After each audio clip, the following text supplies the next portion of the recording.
So please welcome to the stage, Andi Jarvis.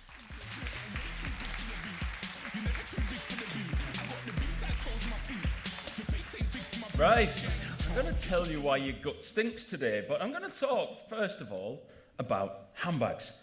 Handbags are big business, right? Huge business, especially good handbags. This one is a Louis Vuitton handbag, which retails at about 1,500 quid, which makes it really easy for scammers to get involved and really want to work out how they can cash in on the market as well. So if you look at handbags, it can be quite difficult to spot a fake. Now, I brought one of my collection here today, the Valentino one. How would you spot if this is real or a fake? Would you be able to spot it? It's quite difficult, isn't it? Because 1,500 quid handbags, people really want to get a slice of that market.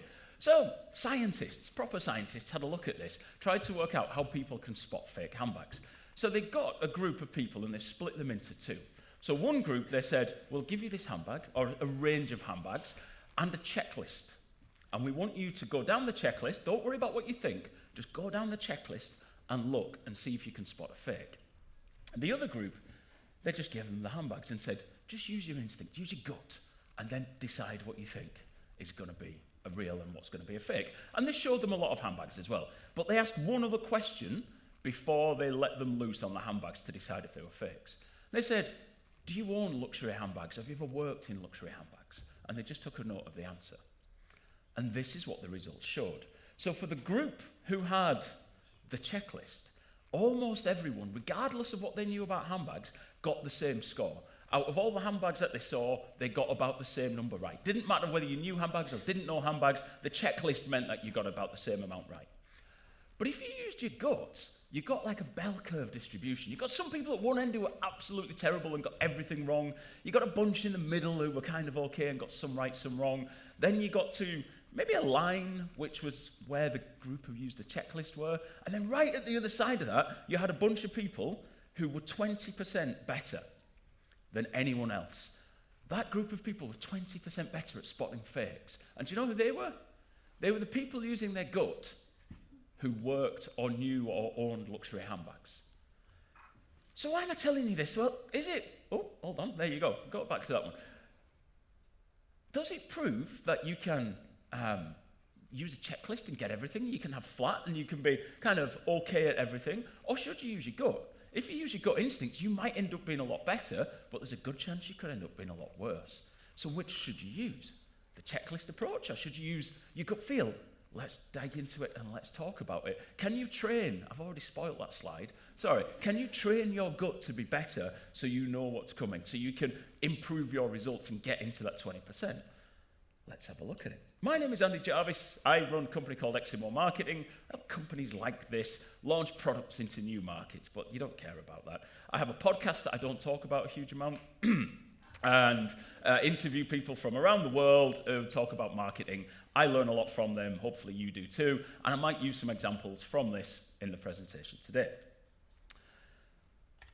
If you want to keep in touch with me, scan the QR codes. There's a lot of QR codes throughout this presentation, so if you want to keep your phone out in your hand, please do. You'll be able to scan away. And if you, Instagram's in the top corner, but I'm kind of leaning more into LinkedIn and the email if you want to do that. Right, let's get on with this then, shall we? So, what sort of gut do you want? Do you want a gut like Big Daddy? Or do you want a gut like Sammy from Love Island? Now, I know that half the room are looking at that going, I don't know who that guy is, and I know who that guy is. I'm the other way around. I know who Big Daddy is, and I've no idea who the kid in the orange shorts is. Absolutely none at all. But easy. Yeah, there's about 3 people in the room nodding. Everyone else is going, what is he talking about? Right, so what is gut feel? Scientists would tell you that gut feel is pretty much what you might call intuition, right? It kind of, that feeling that just starts here and you go, oh yeah, and intuition. There's a proper description of it, which is an innate ability to quickly assess situations through the subconscious mind. Really interesting bit about the use of the word mind there, seeing as a lot of people call it gut feel. Not going to get into it because I don't fully understand the science involved, but there is a lot of science that suggests that your gut acts like a second mind. It sends signals to your brain. There's some thoughts that mental health problems may be connected to problems in your gut as well. Really interesting research that I'm not qualified to talk about at all. But why do we use gut feel? Well, it helps us do things faster. We get to decisions quicker. We can use our experience, and it avoids decision fatigue. When you're having to kind of check and research every single answer, it slows us down, it makes us tired. But on the other side of that, we can cause problems. It can lead to bias, really quickly lead to bias. We can be overconfident that we've got things right, and we can also have the wrong context. We can look at something and go, oh yeah, well, our experience tells us that we know that people buy shampoo because of the science in the product. That must be why they buy fizzy drinks as well. They're both sold in similar sized containers, both sold in supermarkets, so that must be the same thing, right? Is it? But it's really easy to slip context from one thing to another and get it wrong when you're using gut feel. And it also leads to the two most terrifying words that a marketer can use, I think, right? I hate it. I consult, I go drop in, I go into meetings and people say, I think this, I think that. I don't care. I honestly don't care what you think. You might think you know something, you might think you know your audience. I don't care, prove it to me. Now what I want you to do is to prove to me what your audience thinks. You should use data. Yes, this is another terrible slide. Wherever you can, use data to be able to prove what you want to do. But the problem with this is, it can kind of tie you up a little bit. If you have to use data for every single decision, it turns into a bit of a car crash. You get to this point where you just slow down, you're mired in everything. That is actually one of my car crashes, but we'll talk about that another time, maybe over coffee. But when I ask people, why don't you use data all the time, I get to hear four things fairly regularly. Budget, speed, skill, and experience. They're the four reasons that most people tend not to use data and start to say, oh, I think this. So I'm going to look at each one individually. So the first one's budget. Market research generally takes a lot of time, right? Costs a lot of money. And it does. It can cost money to do proper qual and quant analysis and do it all right. So most companies tend to treat it like a Michelin star restaurant. We need to eat every day. We need to eat several times most days. Yet we don't need to go to a Michelin star restaurant several times every day. We maybe go once for a special birthday, maybe only once every couple of years. And that's how a lot of companies treat research. But to use the words of the late, great Arthur Ashe, start where you are, use what you have, do what you can. Or to use the words of Andi Jarvis, stop fucking making excuses and go on and do something about it. And my number one bit of advice for this, which I'm sure you all knew was coming at some point, is talk to your customers. It's even on the t-shirt. But it's a really simple, cheap way of finding out more about your audience. Here's Charisse, who worked at Speedo, talking about how she used to do it. In my time at Speedo, I often, slightly weird, but if I was in the changing room and somebody wasn't wearing a Speedo, I'd be like, you're not wearing a Speedo, why? Or if they're wearing a Speedo, I'm like, oh, you're wearing the raceback, like, have you, talk to me about it. Or someone's got goggles on, oh, you got Speedo goggles. Or if they haven't got Speedo goggles, why have you not got Speedo goggles on? I can see me using this in my defence in court, and it's like, so why were you arrested for pestering people in the swimming changing rooms, Andrew? Yeah. Always be careful when you go up to people in the swimming changing rooms and ask them what they're wearing. Just be careful. But it's a really simple way. It costs nothing to go and ask people a question like that. Just as a little shout out, I am doing a survey trying to find out how often marketers talk to their customers. Even if you've never spoken to a customer, if you haven't filled this survey in, please scan that QR code now, fill it in at some point later in the day. It takes about 3 minutes to do. It'll come back up at the end, that QR code if you haven't got it. I will shift on now with another picture of Big Daddy. But people say, oh, but I don't know what to do when I'm talking to customers. And I go, it's easy, easy. That's another 1970s wrestling reference for everyone who gets it, or both of you. It's easy, right? If you're in B2B, couple of examples you can do. You can go out and jump in a car or a van with some of your team and go out and just spend a day out in the business and see what happens. And I know when you go to talk to the sales team and you go, can I come out with you for the day? The sales team look and go, absolutely not, no. Right? No, you can't. So, okay, what else can you do then? Here's plan B. Start a podcast, right? Stick with me on this. Not everyone launches a podcast. This is a top secret bit of information you didn't know in B2B marketing. Not everyone launches a podcast to get 1 million listens, right? You launch a podcast, sales go, oh, that's marketing activity. What are you going to do with it? We're going to interview customers and talk about their business. Instead of going, you can't come and talk to my customers, the sales team run and go, let's get one of our customers, you can come on our podcast. And it just gives you an hour to sit down and talk to them.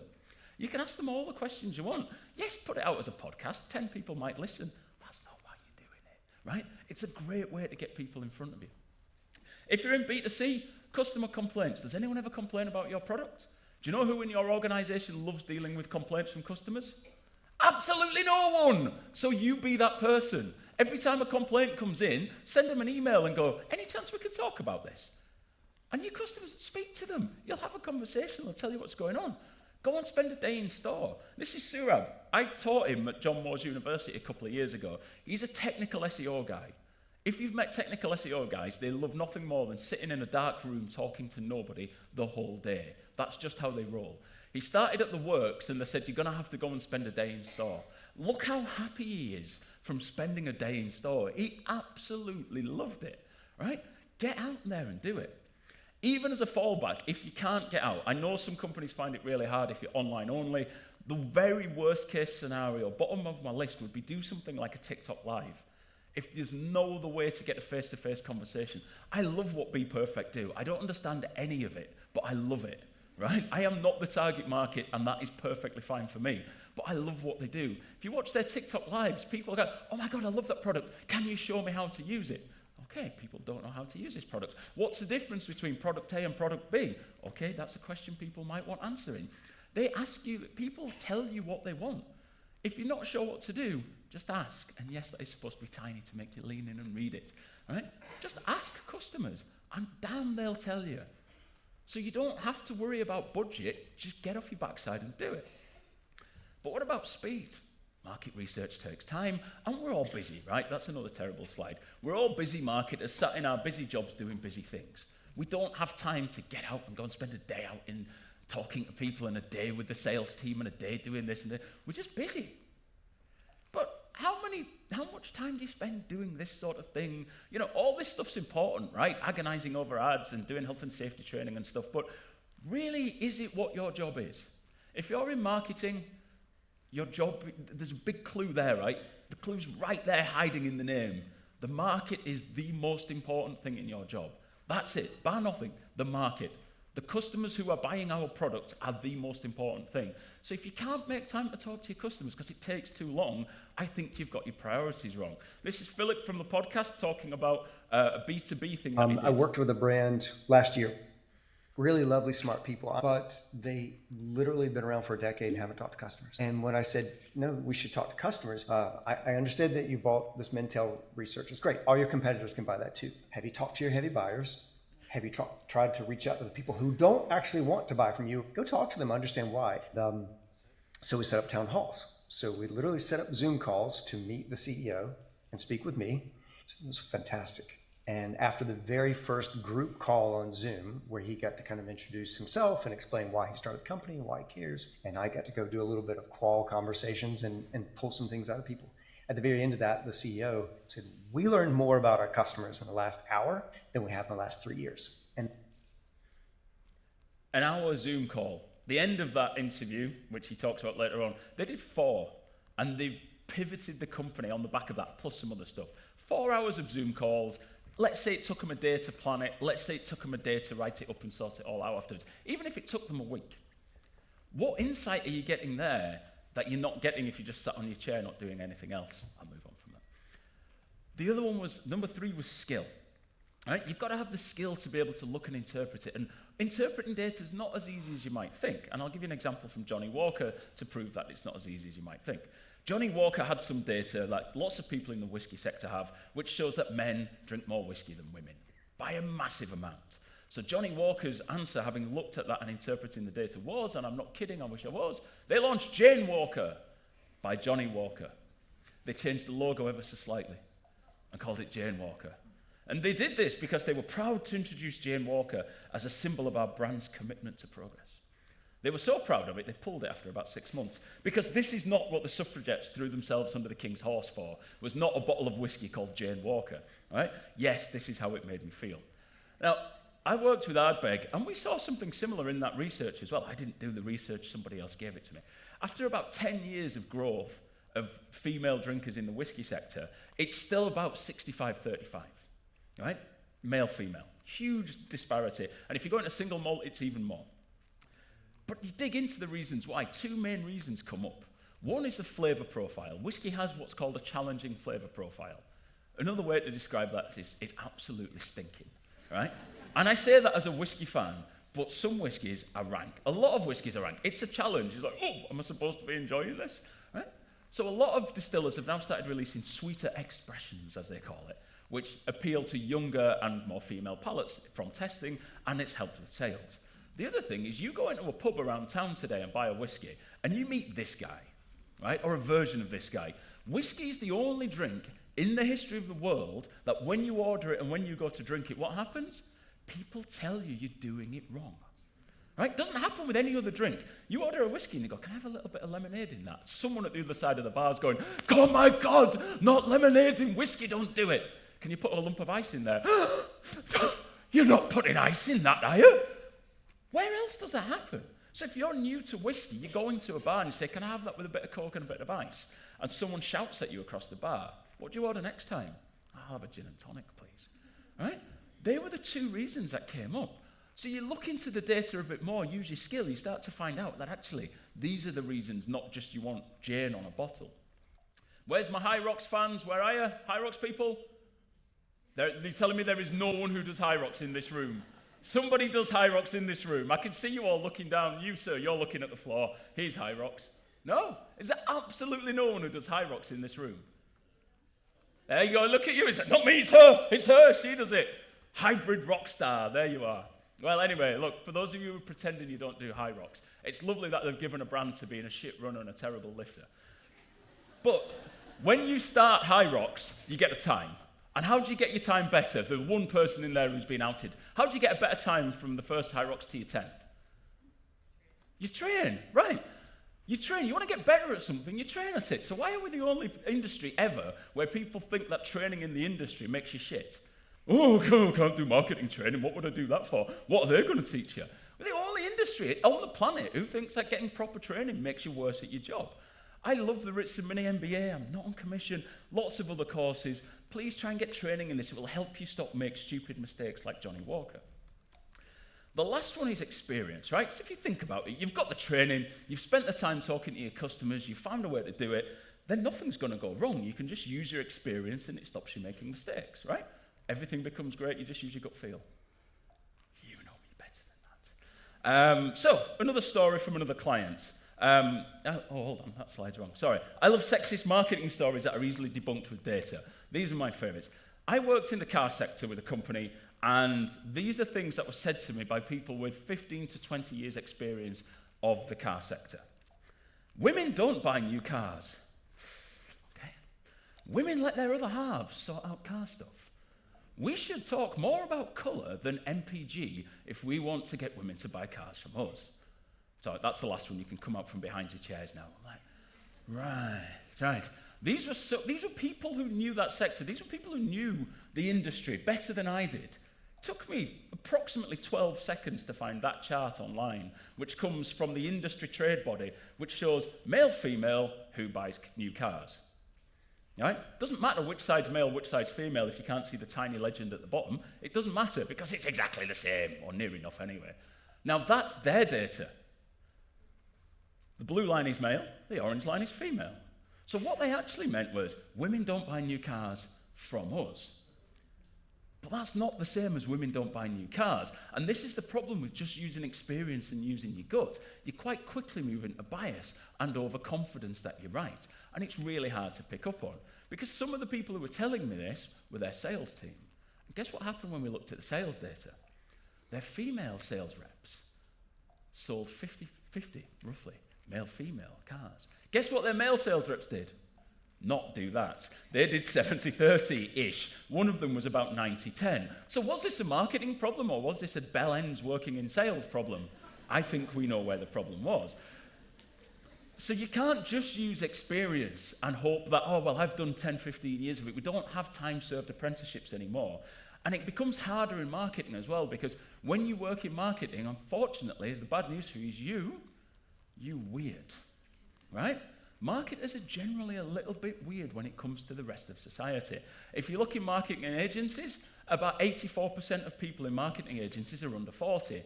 We've got an aging population. That doesn't represent the rest of the country. Not only that, is that we don't think like the rest of the population.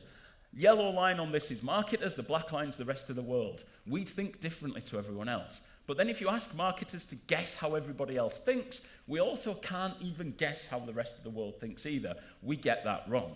And it gets even worse because now the news that you see, your view of the world is algorithmically shaped. That's easy for me to say, right? You're not seeing what everyone else is seeing. You're not seeing what your customers are seeing. You're seeing what a tech company thinks is going to make you stay looking at your phone for longer. So your view of what's going on outside there can't be right. So how do you make it work? Well, the magic comes when you use your gut feeling and science and you put the two together. And I'm going to tell you a story about a Frenchman to finish, which will prove this. There was a very happy Frenchman on the 5th of November last year. Right? As an aside, I Googled happy Frenchman and I just got casual racism, so I decided just to go with a picture of the French flag instead. And why? This was a French guy called Théo, and he used his gut and made a fortune because he bet on the US elections. So all the polls said in the run-up to the elections, Harris was going to beat Trump. It was going to be close, but Harris was going to win. That's the sort of thing, predictions that you saw. Maybe Harris by 7 or 8 electoral college votes, right? That's the sort of thing you saw. Now, he didn't believe that. He also didn't believe that Alaska was down in the South Pacific, but I don't know why it's there. What he did was he realized that this guy was going to wake up smiling on the 5th of November, and he did, or the 4th of November, whatever day it was. Théo realized that the research wasn't great.